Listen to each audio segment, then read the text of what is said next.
PJ. ജോസഫിന്റെ സ്ഥാനാർത്ഥിത്വത്തെക്കുറിച്ച് പ്രതികരിക്കാൻ Jose K Mani തയ്യാറായതുമില്ല. വിവരങ്ങളുമായി ശ്രീജിത്ത് ചേരുന്നു. ശ്രീജിത്ത്, 2 സീറ്റ് എന്ന ആവശ്യത്തിൽ ഉറച്ചു തന്നെ നിൽക്കുന്നു എന്നാണോ മനസ്സിലാകുന്നത്? ശ്രീജിത്ത് വിവരങ്ങളുമായി ചേരും. 2ാം സീറ്റ് അവകാശവാദത്തിൽ ഉറച്ചു നിൽക്കുന്നതായി ജോസ് കെ മാണി. സീറ്റ് നൽകുന്നതിലെ ബുദ്ധിമുട്ട് കോൺഗ്രസ് അറിയിച്ചു. 2ാം സീറ്റിന്റെ കാര്യത്തിൽ തീരുമാനമുണ്ടായ ശേഷമേ സ്ഥാനാർത്ഥി ചർച്ചയിലേക്ക് കടക്കൂ എന്നും ജോസ് കെ മാണി കോട്ടയത്ത് മാധ്യമപ്രവർത്തകരോട് പറഞ്ഞു. പി.ജെ. ജോസഫിന്റെ സ്ഥാനാർത്ഥിത്വത്തെക്കുറിച്ച് പ്രതികരിക്കാതെയാണ് ജോസ് കെ മാണി മടങ്ങിയത്. ജോസ് കെ മാണിയുടെ വാക്കുകളിലേക്ക് ഒരിക്കൽ കൂടി. കോട്ടയം ലോക്സഭയ്ക്ക് പുറമെ ഒരു സീറ്റ് കൂടെ, അത് ഇടുക്കി അല്ല ചാലക്കുടി വേണം എന്നുള്ളൊരു ആവശ്യമാണ് കോൺഗ്രസ് പാർട്ടിയുടെ നേതൃത്വത്തിലേക്ക് ചർച്ച ചെയ്തത്. അതുമായി ബന്ധപ്പെട്ട പൂർണ്ണ ഒരു പരിഹാരം കാണാൻ കഴിഞ്ഞില്ല. പക്ഷെ നാളെ അതിൻ്റെ ചർച്ച വീണ്ടും വെച്ചിരിക്കുകയാണ്. ഈ 2ാമത്തെ സീറ്റ് തരാൻ കഴിയില്ല എന്ന് UDF അറിയിച്ചോ? അല്ല, അവരുടെ ബുദ്ധിമുട്ട് അവർ അറിയിച്ചു, ഞങ്ങളുടെ ബുദ്ധിമുട്ട് ഞങ്ങളും അങ്ങോട്ട് അറിയിച്ചു, നമ്മുടെ വാദങ്ങളൊക്കെ മുന്നോട്ട് വെച്ചു. അപ്പോൾ നാളെ ബാക്കി കാര്യങ്ങൾ ചർച്ച ചെയ്യാം. 2 സീറ്റ് വേണം എന്നുള്ള നിലപാട് തന്നെ തീർച്ചയായിട്ടും അതാണല്ലോ വീണ്ടും ചർച്ച വെക്കുന്നത്. ജി ശ്രീജിത്ത് വിവരങ്ങളുമായി ചേരുന്നു. ശ്രീജിത്ത്, 2ാം സീറ്റ് ആവശ്യത്തിൽ ഉറച്ചു നിൽക്കും എന്നാണ് ജോസ് കെ മാണി പറയുന്നത്. എന്നാൽ ജോസഫിന്റെ സ്ഥാനാർത്ഥിത്വത്തെക്കുറിച്ചുള്ള കാര്യങ്ങളിൽ യാതൊരു പ്രതികരണവും നടത്തിയതുമില്ല. വിവരങ്ങൾ എന്തൊക്കെയാണ്?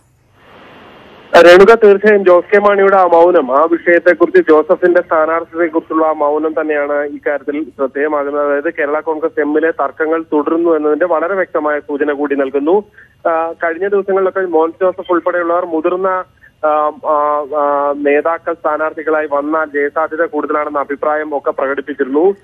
പി.ജെ. ജോസഫ് സ്വാഭാവികമായും പാർട്ടിയിലെ ഏറ്റവും ഉന്നതനായ നേതാവാണ്. ആ ഉന്നതനായ നേതാവ് പലതവണ പരസ്യമായി സ്ഥാനാർത്ഥിത്വത്തിന് വേണ്ടി നിലപാടെടുത്തപ്പോൾ അതിനെ അംഗീകരിക്കാൻ ജോസ് കെ മാണി തയ്യാറാകുന്നില്ല എന്നത് കൃത്യമായ സൂചന തന്നെയാണ് നൽകുന്നത്. എന്തായാലും പാർട്ടി ആലോചിച്ച് തീരുമാനമെടുക്കുന്ന നിലപാടാണ് ഇപ്പോൾ ജോസ് കെ മാണി പങ്കുവയ്ക്കുന്നത്. 2 സീറ്റ് എന്ന ആവശ്യത്തിൽ ഉറച്ചു നിൽക്കുന്നു. കോൺഗ്രസ് പക്ഷേ സീറ്റ് നൽകാനാകില്ല എന്ന നിലപാട്, 2 സീറ്റ് നൽകാനാകില്ല എന്ന നിലപാട് അറിയിച്ചിട്ടുണ്ട് എന്നും ഏതാണ്ട് കൃത്യമായി തന്നെ ജോസ് കെ മാണി പറയുന്നുണ്ട്. എന്തായാലും നാളത്തെ ചർച്ച കൂടി കഴിഞ്ഞാൽ മാത്രമേ ഇക്കാര്യത്തിൽ എങ്ങനെയാണ് തുടർ സംഭവ വികാസങ്ങൾ കേരള കോൺഗ്രസിൽ സംഭവിക്കുക എന്ന് അറിയാൻ കഴിയുള്ളൂ. എന്തായാലും ജോസഫ് പരസ്യമായി തന്നെ നിലപാടെടുത്തോടുകൂടി മാണി വിഭാഗം വെട്ടിൽ തന്നെയാണ്.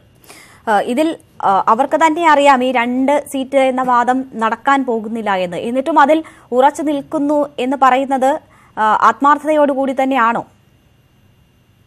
അക്കാര്യത്തിൽ തീർച്ച ആത്മാർത്ഥത ഇല്ല എന്നുള്ളത് നമുക്ക് നേരത്തെ തന്നെ വ്യക്തമായതാണ്. കാരണം കെ.എം. മാണി ഒരു സമയത്ത് പരസ്യമായി തുറന്നു പറയുക പോലും ചെയ്തു, UDF-നെ സമ്മർദ്ദത്തിലാക്കാനില്ല, 2ാം സീറ്റിന് വേണ്ടി വലിയ സമ്മർദ്ദത്തിനില്ല എന്ന് ഒരു വേള അദ്ദേഹം പറയുക പോലും ചെയ്തു. അതുകൊണ്ട് തന്നെ ഇക്കാര്യത്തിൽ എത്രത്തോളമാണ് ഇവരുടെ ആത്മാർത്ഥത എന്നത് വ്യക്തമാണ്.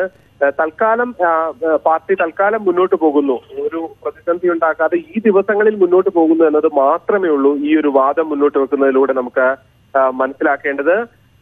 എന്തായാലും നാളത്തെ ചർച്ചയോടുകൂടി ഒരുപക്ഷെ UDF-ഉമായുള്ള ഉഭയകക്ഷി ചർച്ച അവസാനിച്ചേക്കും. അതിനുശേഷമായിരിക്കും കേരള കോൺഗ്രസിൽ നിർണായകമായ രാഷ്ട്രീയ നീക്കങ്ങൾ ഉണ്ടാകാൻ സാധ്യത. രേണുക, ശരി. ജി ശ്രീജിത്താണ് വിവരങ്ങൾ.